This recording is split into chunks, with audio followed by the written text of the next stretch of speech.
Halo fellas, welcome back to ONS Season 2, One Night Sharing dalam edisi Spooky Season. Hello, brave listener. So today we're talking about Horror experience. Jadi kita mau ngapain nih guys di sini sekarang? Jadi kita bakal ceritain tentang kisah horor kita kali ini. Mungkin bisa kita mulai dari ceritanya masing-masing gitu yang mungkin dialamin Menarik. Mulai kita dari beberapa waktu lalu ya. Ya betul. Mungkin dimulai dari siapa nih anaknya nih? Dari gue, karena gue baru banget beberapa hari yang lalu. Wow, anak Oke. rantau kayak Itu kira-kira kayaknya apa? banyak Yes, experience-nya Iya ya. jelas. Jadi mungkin karena tekanan UTS kali ya. Jadi kayak bener-bener secapek itu, se-drain out itu, to the point kayak gue ketindihan. What the ketindihan gimana tuh, Cel? Iya, Jadi gimana tuh? padahal gue doa guys, tapi mungkin emang ya pada dasarnya manusia kali ya. Terus pas gue tidur, baru selang beberapa menit tuh gue kayak sadar, waduh gue mimpi nih. Terus badan gue tuh nggak bisa gerak ya, namanya juga ketindihan ya. Oke. Terus gue teriak-teriak, gue kan sekamar sama adik gue. Terus gue kayak mau minta bantuan adik gue buat Iya. bangunin gue gitu Iya, loh. terus. Terus, nah pas gue teriak ternyata, waduh kayaknya suara gue gak keluar nih. Terus ya udah to the point gue sadar, oke, fix ini gue ketindihan. Terus pas gue mau kayak berusaha buat bangun, nah itu tuh di atas gue tuh tiba-tiba ada cewek. Lu Oke. kayak bener-bener ngeliat banget Iya, secara gue jelas iya gitu. bener, ini jujur nggak bohong, nggak konten, ini No bener hoax. gue no hoax. Gue lihat dia di atas Lu gue. bisa jelasin nggak kayak bentuknya gimana atau Iya. mungkin dia lagi Mungkin ngapain? jamnya kali jam berapa ya itu Counting. kejadiannya? Nah pas itu gue tuh inget banget sebelum gue tidur, sebelum gue taruh HP gue itu di sekitar jam 2.30. Oke. Pagi banget ya? Iya, Terus? emang karena udah lama nggak scroll jadi ya udah gue scroll sampai subuh. Terus di atas gue tuh ada cewek. Dia posisi mulutnya itu lagi kebuka. Terus matanya merah. Oke. Heeh. Itu bentuknya kayak manusia. Iya kayak manusia. Oke. Tapi kayak dia Tapi, itu terbang gitu atau kayak enggak. Dia tidur juga di gue, tidur di atas gue. Oh my god. Oke. Nempel sama badan lu or? Enggak. Jadi kayak posisinya dia gimana ya? Tangannya dia tuh dua-duanya lagi di bawah ketiak gue. Kayak ngerti gak Oh sih? my god. Oke, kayak lagi nungging gitu ya Iya, kayak posisinya. lagi nungging. Heeh. Terus posisi dia lagi teriak, tapi suaranya tuh nggak kedengeran. Kayak, tapi gue tahu jadi kayak urat-uratnya di leher, kayak apa tuh gue tahu. Oh ini orang lagi teriak gitu. Nah Gila, dia jelas banget. dia teriak. Abis itu gue kayak tangan gue nggak bisa gerak sih, tapi gue kayak apa sih namanya? Kayak mau berusaha ngelawan ngelepas, ya. Tapi reaksi pertama lu tuh ngapain, Cel? Gimana itu reaksi Gak pertama? bisa ngapa-ngapain. Bener-bener jujur. kayak lu gak bisa ngapain. Bener-bener Terus gak yang tadi bisa lu bilang ngapain. lu teriak, itu tuh teriaknya dalam hati atau gimana? Kayaknya dalam hati doang, kayak Oke. nggak ada outputnya, ngerti nggak Oke. sih? Iya, nggak ada Nah soundnya ya. pas gue dorong dia, tiba-tiba tuh dia berubah jadi temen gue. Waduh. Nah teman gue tuh Gila. kayak Cel ayo bangun kayak gitu. Terus udah karena gue udah to the point kayak tuh cewek muncul di depan gue, ya gue doa dong. Terus gue bener-bener doa teriak walaupun gak ada suara-suaranya, tapi ya udah gue doakan. Nah barulah abis dari itu gue kebangun. Terus kayaknya itu udah lama banget, jujur kayak terakhir kali gue ketindihan itu kayak tahun lalu. Oke. Berarti lu sering kali pernah kejadian ketindihan ini sebelumnya? Iya. Beberapa kali dalam hidup lu? Berapa kali kalau bisa dihitung? Berapa ya? Lebih dari 5. Belasan kayaknya. Belasan. Gila. Waduh. Itu kayaknya kalau dipikir-pikir mungkin ya antara lu kecapean atau mungkin Iya, kayaknya Iya, kecapean. ada hal tapi lain kali ya? pasti kalau bisa ketindihan tuh pasti lagi capek, Oke, benar. depres kah karena UTS dan lain Lagi sebagainya. drain Pasti. Iya out sih, ya. lagi Kemarin minggu lagi UTS ya iya, soalnya. benar. Oke. Terus kalau misalnya dari lu gimana sih? Gue ada, tapi kayak ini kejadian pas gue masih sekitar kelas 4 atau 5 SD. Oh, masih kecil. Malah lama Iya. banget. Emang lama banget. Dulu tuh ceritanya gue sekeluarga kalau misalkan libur, itu tuh emang suka pergi-pergi. Tipikal Oke. keluarga yang kayak Sama gitu sih, lah. gue juga. Kayak pergi-pergi kemana-kemana gitu. Biasanya tuh kayak satu rute gitu. Misalkan kayak gue mau ke Surabaya gitu. Sebelum ke Surabaya tuh kemana gitu. Nah waktu itu ceritanya gue tuh mau ke rumah uyut gue. Nah sebelum ke rumah uyut gue, dulu kan namanya kita masih anak kecil ya, jalannya kan belum tol, belum yang bagus lah ya. Jadi kayak gue masih ngelewatin hutan kayak gitu-gitu. Dan dulu tuh kalau sekarang Maps, dulu tuh masih adanya tuh kayak Waze gitu. Waze, Oke. iya. Iya, pakai Waze Iya kan. bener banget lagi. pakai Waze, terus kayak lewat hutan sampai waktu setelah istirahat kan makan kan. Itu di daerah mana istirahat, sih kalau makan. boleh tahu? Waktu itu uyut gue itu di daerah Madiun, Oke. tapi kejadiannya bukan di Madiun, kayak sebelum Madiun gitu. Oke. Nah, kayaknya nggak bakal gue mention sih nama tempatnya. Tapi Iya, zaman iya. dulu itu masih mobil-mobil gitu berarti belum ada jalan tol ya? Betul. Masih Makanya lewat kayak- yang hutan belantara itu ya? betul. Oke. Kayak tol tuh paling ngelewat Oh. Cikampek, tapi yang lewat jalur bawah gitu loh. Abis Iya, itu iya. keluar. Iya, kan? abis itu keluar terus kayak masuk hutan-hutan kayak gitu-gitu lah. Oke. Ih, serem banget. Itu malam-malam Iya, kejadian. betul. Nah, sebenarnya 2 kali kejadian di tempat yang sama. Pas awal ini itu kan udah kan selesai makan bla bla bla bla bla, cabut lagi, terus ternyata lewat hutan. Nah, di hutan-hutan itu bokap gue tuh sempet nyasar. Tapi kan Oke. kita pakai Waze kan, sempet Iya, nyasar gitu aha. kan. Nyasar dan di situ kondisinya tuh nggak ada penerangan gitu loh. Kayak bener-bener penerangannya tuh dari Lampu lampu mobil mobil doang, pure lampu mobil, dan Oke, dia tuh oke. tipikal jalannya yang kayak Ini udah malam banget. betul. Oh. Kayak kalau lu ke puncak tuh jalannya kayak rada belok terus Iya, kayak iya. nikung kayak gitu-gitu Banyak kan. jurang gitu. Iya betul. Nah di situ tuh sepanjang jalan tuh sebelah kanan gue itu tuh jurang. Nah terus ini part horornya itu adalah pertama Waze gue itu kan itu masih pakai tablet kan. Waze gue itu tuh tiba-tiba tuh error kayak muter-muter gitu loh. Muter-muter terus habis muter-muter jalan lagi lurus disuruh belok ke kanan. Which is kanan gue tuh kayak jurang, Oke, iya kan? oke. Disuruh lompat. Iya kan? Dan itu bokap gue tuh nggak belok kanan, nggak langsung yang belok kanan gitu Untung loh. posisinya bokap lu nyadar ya itu. Betul. Terus udah kan, udah kayak gitu, akhirnya kita kayak bingung kan, berhenti dulu. Terus kayak kita benerin tabletnya dulu, kayak error atau mungkin kayak karena kita mikirnya di situ nyokap gue tuh karena dataran tinggi mungkin kayak sinyal atau gimana lah ya. Iya. Akhirnya yaudah kita ngikutin jalan, sampai ngikutin jalan ada kayak pecahan 2 gitu. Kita kayak ya udahlah kita ikutin yang ke arah yang kita tuju, akhirnya sampai di ada pemukiman.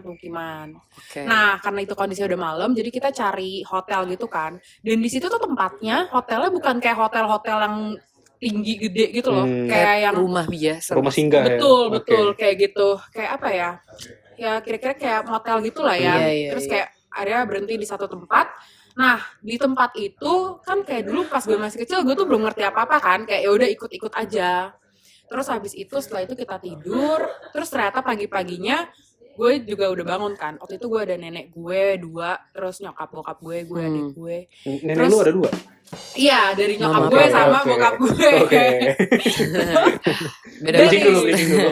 Udah begitu, Oke. mereka semua tuh cerita-cerita, gue kan itu masih disuapin kan, masih disuapin di kamar. Mereka cerita-cerita, gue disuapin, gue kayak denger-denger kalau misalkan nenek gue tuh tidur selimutnya ditarik-tarik, selimutnya ditarik, terus kayak ada yang itu apa sih kelitikin, Koil-koil. iya kayak kelitikin koil kakinya. Oh my Terus gosh. jendela, jadi kamar gue itu yang di gue tempatin itu kan gue tidur berempat, jadi kayak ada 2 kasur, gue sama nenek gue, adik gue sama nenek Oh, gue. jadi sekamar berempat. Ya Oke. betul. Terus adik gue tuh rada di kasur yang deket jendela. Oke. Nah kata nenek gue yang tidur sama adik gue itu kayak jendelanya tuh kayak di dor kayak gitu Lu kan. denger nggak? Gue nggak denger sih, tapi kayak mereka cerita kan pagi-paginya. Nah pas di pagi-pagi itu emang tempat itu ada bisa kita naik boat gitu lah. Kita bisa naik boat di situ. Oke. Setelah gue sarapan, makan sate kelinci waktu itu naik boat kan, habis itu setelah naik boat, terus bokap gue cerita sama si tukang boatnya dan ternyata turns out tempat yang gue tinggalin adalah bekas mutilasi. Keren banget itu. Iya. Seru banget sih menurut gue. Iya, itu tempat bekas mutilasi. Mutilasi apa? Lu waktu itu sempat Waktu diceritain itu, nggak? iya. Nah, waktu itu ceritanya bokap gue sama nyokap gue. Jadi kayak rencananya itu gue mau 2 hari di situ. Tapi Tapi langsung check out pas pulang dari yang boot itu. Terus mereka cerita di mobil, namanya gue masih anak kecil, tapi kan kayak umur 4-5 pas kelas 4-5 itu kan kayak nggak terlalu kecil kan. Iya. Jadi kayak masih keingat gitu. Mereka cerita kalau misalkan ternyata itu gas mutilasi. Waktu itu yang gue dengar kayak dokter sama apa gitu. Terus Oke. kayak dimutilasi di situ baru beberapa hari sebelumnya. Iya. Wah. baru beberapa hari. Iya, kayak Gue beberapa kirain hari kayak belasan tahun yang beberapa lalu. hari sebelum gue stay di tempat itu. Dimutilasi. Iya, Itu dimutilasi. diceritain nggak kayak misalnya korbannya seperti apa, cewek kah Gue atau berapa orang? gue nggak inget sih kayak Oke. maksudnya gimana, tapi kayak secara general yang gue ingat adalah itu dokter sama apanya gitu, itu kayak dimutilasi di situ. Terus Oh, kayak- dokternya dimutilasi. Mm-mm. Oh, gue kirain dokter ngemutilasi orang. Nggak, itu kayak dokternya mutilasi dan lain-lain kayak gitu. Terus Oh my ya udah deh, goodness. itu menurut gue horor banget sih. Dan Oke. kedua kali gue ke tempat itu horornya tuh juga sama. Kalau misalnya lu ada cerita apa, Mike? Oke, jadi sebenarnya ini cerita gue cukup panjang sih. Ini mungkin ceritanya bisa dikatakan kalau misalnya orang lain bilang ya, bisa dikatakan kadang bisa aja gue bohong gitu. Padahal ini beneran kejadian dan ini bener-bener kejadian realita gue ngelihat di depan mata gue. Oke. Terus dan ini terjadi ini langsung ke keluarga gue. Jadi yang untuk jadi saksinya ini bukan cuman gue doang. Jadi ini Siapa aja kejadiannya terutama itu gue bakal sebutin ya untuk saksi-saksinya itu yang pertama ada nyokap gue, Oke. yang kedua ada kakak gue, ketiga ada saudara-saudara gue, saudara banyak gue dong. itu Iya banyak ya. tapi untuk yang terkait dengan kasus ini tuh kurang lebih ada 2 orang, itu ada tante dan om gue, Oh. dan ya kurang lebih ada beberapa saudara gue yang lainnya. Cuman Oke. untuk tokoh-tokoh utamanya yang tadi gue sebutin termasuk gue. Jadi ini kejadiannya itu mungkin kurang lebih 2 tahun yang lalu ya. Oh masih fresh lah Masih ya. fresh. 2 tahun Kurang lalu lebih ya. Iya, Gue iya, lupa betul. tapi kurang lebih 2 tahun yang lalu. Oke. Nah, jadi kejadiannya itu awal mulanya itu nyokap gue itu jujur nyokap gue itu punya sisi supranatural sebagian lah. Jadi di keluarga gue itu ada nyokap gue, kakak gue dan gue yang memiliki sisi tersebut gitu ya. Oke. Nah orang bilang sih kalau itu indra keenam ya, cuman gue nggak tahu Sixth itu sense, seperti apa sixth gitu. sense. Nah cuman waktu itu nyokap gue tiba-tiba dia tuh sering mimpi seorang bayi, sering mimpi dia ngegendong bayi, dia beberapa kali gendong bayi di mimpinya dan sering kejadian itu tuh mimpinya nggak cuma sekali 2 kali tapi berkali-kali. Wah, Nah, gila. tapi dia nggak tahu itu posisinya itu bayi siapa. Nah, itu juga gue bingung banget kan. Dan tiba-tiba waktu itu kejadiannya, gue nggak tahu gimana ceritanya, nyokap gue itu kebeset pisau kan di jarinya, telunjuk. Nah, biasanya kalau orang cuman kebeset pisau karena mungkin motong sayur atau buah gitu ya, itu kan semuanya cepet ya. Iya. Ya paling ya nggak cuman ya seminggu juga Iya, udah bener. beres gitu kan. 3 Cuman hari Atau lah. enggak ya, cuman nggak tahu kenapa ini tuh sampai tangannya tuh bengkak, infeksi. Aduh. Padahal cuman kebeset pisau doang dan langsung dibersihin. Dan akhirnya waktu itu nyokap gue manggil dokter untuk langsung ngebedah tangannya untuk benerin. Oh my god. Oke, jadi Gila sampai manggil dokter iya gitu. manggil Iya, dokter iya. karena kita ada dokter keluarga gitu. Iya. Oke. Oke, jadi waktu itu dan dokter gue itu kebetulan juga dia cukup apa peka lah terhadap hal-hal seperti Sensitif itu. juga lah Yes. ya. Dan waktu itu pas lagi dibedah dokternya itu sambil ngobrol sama nyokap gue dan sama keluarga gue juga ada semua di situ. Pas sambil ngebedah tuh tangan yang infeksi itu biar keluar juga kan cairannya. Ya kita ngobrol-ngobrol ternyata singkat cerita akhirnya dokter itu ngasih tahu kalau biasanya kalau di tangan dan ini posisinya di telunjuk itu ada artinya dan artinya itu Apa tuh artinya? panggilan, ada sesuatu yang memanggil dia, ada sesuatu yang memanggil kamu. Yes, ada Siapa sesuatu. tuh? Kita nggak tahu apa, Bayinya kita nggak tahu yang apa-apa. manggil. Nah, cuman kita coba ringkas dari semua cerita, dari semua masalah, dari cerita-cerita yang mungkin nyokap gue alamin yang tentang si mimpi Kejadian-kejadian bayi itu. sebelumnya gitu lah ya. Yes. Dan ternyata posisinya itu adalah om gue itu posisinya di Jogja ya. Om gue itu sakit-sakitan. Oke. Oh, Kita akhirnya cerita dong ke dokter gue kalau om gue itu sakit-sakitan udah bertahun-tahun dan akhirnya nyokap gue juga punya partner yang bergerak pada bidang tersebut gitu, bidang yang supranatural Iya. seperti itu. Terus Kita konsultasi, kita ngobrol-ngobrol dan kita akhirnya mengkonklusikan bahwa om gue itu ternyata butuh bantuan. Jadi dia udah yang pertama tuh kejadiannya panjang banget ceritanya. Jadi kalau misalnya disingkatin, dia yang pertama itu tiba-tiba dipecat, tiba-tiba di PHK, terus dia akhirnya kan gak ada kerjaan dan lain sebagainya, terus drop sakit dan lain sebagainya, terus tiba-tiba jatuh, terus badannya tuh kayak remuk-remuk gitu, gue nggak tahu gimana, pokoknya jadi nggak bisa beraktivitas, jadi nggak bisa ngapa-ngapain juga. terganggu banget gitu Yes, lah ya. pokoknya dia sakit-sakitan, dan itu berjalan selama bertahun-tahun. Jadi kalau misalnya dipikir, kalau misalnya udah kayak gitu ya lebih baik meninggal, cuman nggak meninggal gitu. Iya, iya. Nah, Kayak disiksa nggak Kayak sih? disiksa. Betul. Nah kita nggak tahu ini ceritanya gimana. Akhirnya nyokap gue pokoknya kejadian di satu hari itu nyokap gue mimpi, gue lupa mimpinya apa. pokoknya tiba-tiba besoknya nyokap gue langsung ngomong ke gue sama ke kakak gue, besok kita langsung berangkat ke Jogja. Nyokap gue langsung ngomong kayak gitu. Gila. Itu posisinya gue beruntung banget itu lagi liburan sekolah, lagi libur. Jadi kayak bisa langsung Yes. cabut lah ya. Tapi liburnya tuh cuma seminggu atau 2 minggu lupa. Nah, akhirnya setelah itu dibawalah akhirnya kita ke Jogja gitu kan. Ke Jogja, ke rumah saudara gua, ngobrol-ngobrol-ngobrol, minta untuk ngurusin semua permasalahan, semua gono gini dan lain sebagainya, kita beresin, kita tanda tangan dan lain sebagainya, udah pokoknya semua diberesin. Terus kita minta untuk om gue tuh jujur, ini kenapa bisa kejadian kayak gini? Oh iya betul. Kita gali-gali, Karena kita gali-gali. biasanya yang gue Yes. tahu tuh kalau misalkan kayak gitu tuh mungkin Pasti ada akarnya. Iya, Iya, ada akarnya. Ada ada akarnya. bawaan atau Iya. apa Awalnya gitu om gue biasanya. nggak mau jujur. Awalnya om Oke, gue nggak mau oke. jujur. Cuman ini gue nggak mau sebutin nama dan lain sebagainya. Cuman Iya. akhirnya turns out dia jujur. Dia cerita bahwa beberapa tahun lalu itu dia sempat ngegugurin anaknya. Oh, oke. Ngegugurin anaknya itu kurang lebih udah cukup berumur dan digugurinnya itu dengan cara yang tidak wajar. Gimana? Jadi minum jamu-jamuan.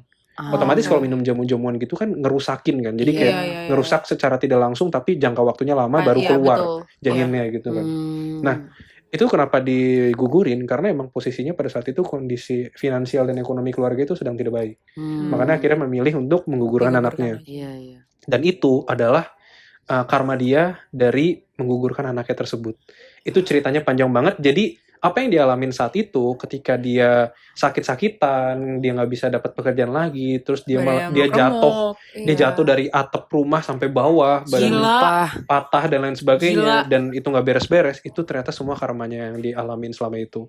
Terus akhirnya kita cari-cari lagi, ternyata, dan kakak gue ya kalau misalnya ditarik garis gitu ya, kakak gue itu punya kemampuan yang ya dapat dikatakan juga cukup besar ya dalam hal ini gitu. Terus Gila. udah gitu akhirnya kita nyelesain lah masalah ini gimana caranya, dan ternyata kita ngobrol-ngobrol kalau di belakang rumah itu ada sumur. Oke, jadi di belakang rumah itu ada sumur dan kita nanya-nanya dong, kita cari tahu ini anaknya kemana yang digugurin, janinnya di mana.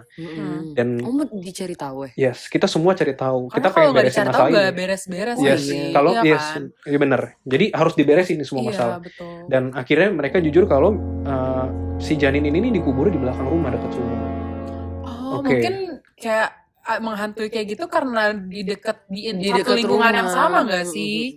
Iya kan? Di lingkungan yang sama. Iya. Terus kayak iya kayaknya gitu juga sih. Oke, terus akhirnya karena emang posisinya di belakang rumah itu ya, di sumur, dekat sumur gitu, mereka nguburin ya. Akhirnya nyokap gue sama kakak gue itu cari tahu, dan posisinya di situ adalah semua orang yang ada di situ itu nggak boleh masuk ke rumah karena mereka mau bersihin. Gue nggak tahu gimana, pokoknya nyokap gue waktu itu dibantu sama beberapa orang dari luar untuk beresin semua masalah itu. Ya kejadiannya cukup histeris ya, karena teriak-teriak, Oh ya? teriak-teriak, bener-bener separah itu, teriak-teriak, terus kayak Gila, horor banget. kayak ngelawan, gue nggak tahu, kayak ngelawan iblis itu posisinya, karena posisinya itu anaknya tuh kalau bisa dikasih tahu ya, anaknya tuh ada arwahnya di belakang, dan itu belum balik ke Tuhan, itu belum balik ke tempatnya, Kayak masih nyangkut gitu masih ya. nyangkut dan berusaha untuk diambil setan. Oh. Makanya anak itu butuh pertolongan. Iya. Anaknya betul. butuh pertolongan. That's so sad. Yes, itu minta banget pertolongan, dan itu ngerebutnya itu susah banget, setengah mati. Sampai waktu itu nyokap gue cerita, kalau waktu itu nyokap gue itu nggak dibantu sama partnernya, nggak dibantu sama orang-orang yang berpengalaman di bidang tersebut, atau mungkin cuma nyokap gue sendirian, nggak sama kakak gue, Kayak nggak kuat nyokap gitu. gue bisa habis. Hmm. Itu benar-benar dia ceritain kayak gitu, dan Itu akhirnya. Mengingatkan gue sama KKN, film KKN Yes. yang anak kecil Tapi itu ini loh. gimana lu mau percaya apa nggak percaya? Cuman ini kejadian semua di depan mata Gila, gue. tapi serem banget Kejadian ya. dan ini tuh sebelum mereka beresin masalah itu mereka dikasih tahu untuk meditasi selama beberapa jam, terus mandi kembang gitulah. Oh, Yang- kayak ritual dulu Ya, gitu lah ritual ya. gitu. Terus akhirnya mereka melakukan hal itu, dan puji Tuhannya semua beres. Nah, semua beres, ya gue nggak tahu gimana ceritanya, pokoknya katanya intinya nih anak udah didoain, udah balik ke Tuhan dan lain Iya. sebagainya. Terus singkat cerita kita pamitan dan besoknya ya kan kita posisinya cuma buat panggilan tersebut Iya, kan. iya. Akhirnya besoknya kita balik ke Bogor, pas kita balik ke Bogor, nyampe ke rumah gitu ya. Bogor itu rumah gue ya. Iya. Pas nyampe ke rumah, tiba-tiba dikabarin kalau om gue udah meninggal. Aduh. Jadi Iya. kayak selama ini sebenarnya kayak udah mau Iya. meninggal tapi kayak karena Cuma ada dia hal masih yang belum disiksa. iya, Yes, kayak ada tertahan. hal yang belum Benar. beres itu. Iya, Akhirnya nyampe Bogor dikasih Iya, tahu om gue benar-benar. meninggal, terus akhirnya nyokap Balik gue lagi. sama bokap gue balik lagi. Gitu ceritanya. Gila. Itu ceritanya panjang banget dan itu ceritanya kejadian mistis, bener-bener mistis yang terjadi di hidup gue dan gue lihat pakai mata kepala gue sendiri terjadi di depan gue dan banyak gangguan juga yang terjadi di keluarga gue. Gila itu serem banget sih kalau Meninggal sampai karena kayak apa, bener-bener by the kayak way? gitu. Semua masalahnya beres, akhirnya dia beres meninggal. Nggak, maksudnya kayak serangan jantung. Nggak ada apa-apa. Pokoknya nggak tiba-tiba. jelas.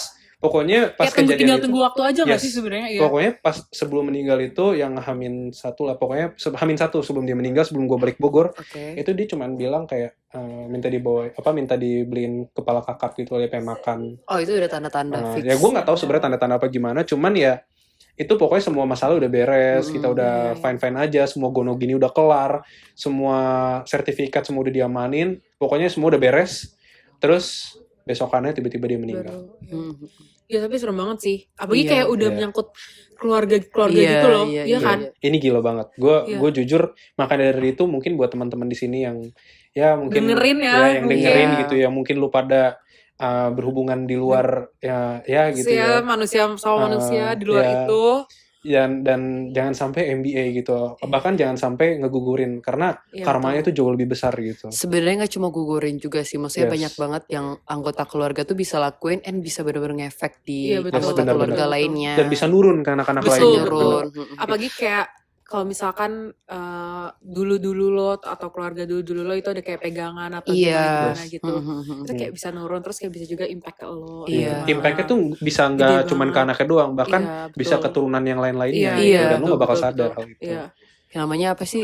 Generational curse ya. Kayaknya Mungkin ya. ya. Mungkin. Bisa dibilang kayak gitu. Gila. Tapi serem banget sih kalau misalkan cerita kasusnya tuh kayak gitu. Iya, jujur ini pengalaman gue yang terjadi di hidup gue dan kayak gue nggak Expect expect kalau ini real gitu. Iya. Kalau ini nyata gitu.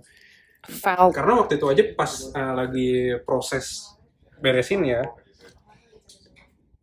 Iya, pas proses beresinnya. Pas lagi proses beresinnya itu gue disuruh nunggu di mobil dan gue nggak boleh keluar dari mobil.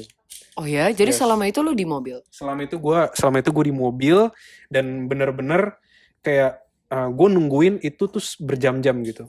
Bisa dibilang 3 jam baru kelar. Untung pas lu di mobil lu nggak digangguin. Iya, sumpah benar. Tapi di mobil itu beberapa kali gue ngerasa digangguin gitu. Oh my god. Iya, karena udah pasti siapapun yang terlibat tuh pasti digangguin. Dan Wah, takut untuk banget. om gue dan tante gue itu pokoknya yang sisi rumahnya itu kan punya anak juga, anaknya ada 2, itu mereka ngungsi. Jadi yang di posisi di situ tuh cuman gue, nyokap gue sama kakak gue. Gue standby di mobil itu posisinya kalau misalnya ada apa-apa bisa langsung cabut gitu. Oh, oke. Gue jadi keinget salah satu kayak ayat Alkitab yang gue baca, kalau misalnya terjadi pembunuhan, ini real, katanya darah orang yang dibunuh terus yang darahnya tuh jatuh ke tanah, kayak darahnya itu teriak-teriak minta tolong gitu loh, dan minta pertanggungjawaban. Jadi sejauh apa lu mau menyembunyikan fakta bahwa lu mau membunuh orang, entah itu bayi, entah itu orang gede, Iya. darahnya itu tetap ada dan darahnya itu bener-bener yang bukti, and minta tolong juga buat where's my justice gitu loh. Gila. Serem banget kalau ngomongin tentang horor-horor gini ya. Iya. Oh, gila. Kayak mungkin kalau misalkan di next season, di spooky season yang kedua, kayaknya boleh nih kita invite narasumber-narasumber lain. Iya gak sih? Iya, supaya kita denger cerita yang lebih Iya, seru. betul. Bukannya ini gak seru, cuma lebih exciting, lebih Iya, dan lebih mungkin menantang ada yang lebih kali ya. ekstrim kali ya Iya. di next seasonnya. Oke guys, kalau gitu Brave Listener, ini podcast dari kita yaitu ONS dan di season spooky season. See you on the next season. Bye.